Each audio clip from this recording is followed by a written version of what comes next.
अंधेरी साकीनाका इथल्या नेताजी नगरच्या झोपडपट्टीनं वेढलेल्या डोंगरावरची ही दृश्य पहा। दाटीवाटीने इथं झोपड्या बसल्यात। डोंगर माथ्यावर आणि डोंगरांच्या पायथ्याशी या झोपड्या अगदी खेटून उभ्या आहेत। थोडी थाडकी नाही तर तब्बल 25 ते 30 हजार लोकसंख्या या डोंगरावर राहते। त्यामुळे नेपाळसारखा भूकंप इथं आला तर हजारोंचा मृत्यू अटळ आहे।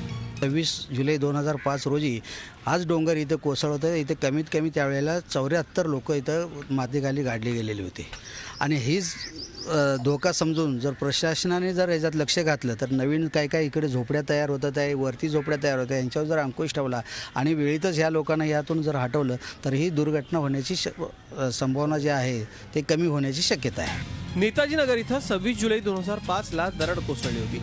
त्यात 74 जणांचा मृत्यू झाला होता। आता 10 वर्षात झोपड्यांची संख्या तिप्पट वाढली आहे। फक्त इथंच नाही तर कुर्ला, वरळी, दहिसर, पवई, ताडदेव, घाटकोपर या ठिकाणी डोंगरांवर अशाच मोठ्या संख्येनं झोपड्या बसल्या आहेत। यहाँ पे अभी नए नए फिर से झोपड़े बनने चालू हो गए हैं और प्रशासन का कोई इस पे ध्यान नहीं है और घटना हो सकती है, फिर से कभी भी हो सकती है, तो कार्रवाई होनी चाहिए। यहाँ का प्रशासन में बीएमसी म्यूनसिपालिटी के और अपने यहाँ के आमदार और नगर सेवक के सहानुभूति से सारे काम हो रहे हैं। कंप्लेन भी दिया गया है, बीएमसी अभी तक कोई काम नहीं कर रही है तो झोपड़े को हटाया जाए। मतांचं राजकारण आणि भ्रष्टाचार यासारख्या कारणांमुळे या झोपड्या फोफावल्या आहेत। मात्र एखादी भूकंपासारखी आपत्ती कोसळली तर त्यात हजारोंचा बळी गेल्यावरच शासकीय यंत्रणांचे डोळे उघडणार का असा सवाल उपस्थित होतोय।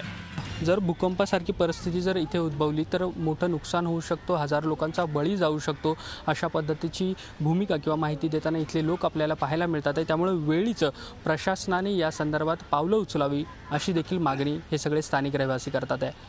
व्हिडिओ जर्नलिस्ट अमित पवारसह देवेंद्र कोल्हटकर, झी मीडिया, मुंबई। झी 24 तास रहा एक पाऊल पुढे।